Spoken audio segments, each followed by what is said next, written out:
You mentioned there's not health freedom in this country. We're here at the Health Freedom Expo. Yeah. How do we get to that point? What do we need to do or start doing? Move to the Maldives and form a new society. It's not going to happen. The pharmaceutical money is so big. Mm-hmm.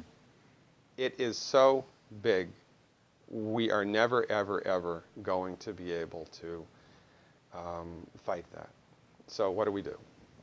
We can't get our message of health freedom or of health through the front door in this country because the front door is guarded by Big Pharma.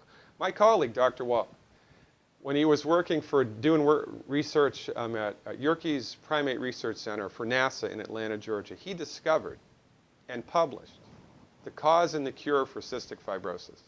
Published it. He discovered, again, selenium. When the pregnant mother is deficient in selenium, the gene that codes for cystic fibrosis turns on.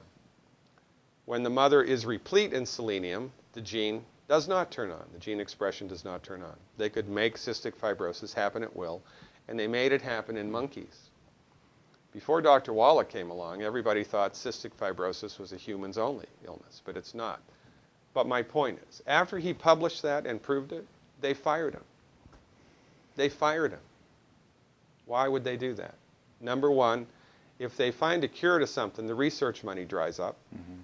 And number two, there's no money in selenium. You cannot patent a naturally occurring substance. You can't go to Washington, D.C. and patent orange juice or oxygen or water or selenium. So they fired him.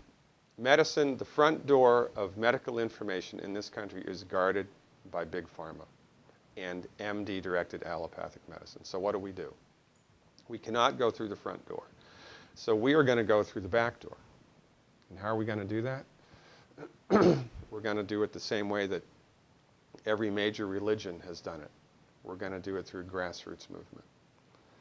So Dr. Wallach's company, Longevity, which I've been working with exclusively for the last 2 years, exists for one reason and one reason only: to change the way that medicine is practiced in the United States by developing a giant grassroots network of people telling their friends and family and community members and church members, listen, man, I know a doctor that says you do not have to suffer from that.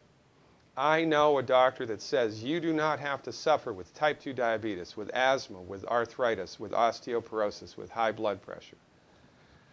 Come to one of our meetings. Come to one of our web events. Come to one of our free lectures. They're all free.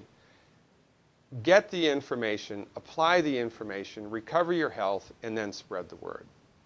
And that's what gets me out of bed in the morning. That's the only way we're going to do it in this country, in my opinion, is through a grassroots effort.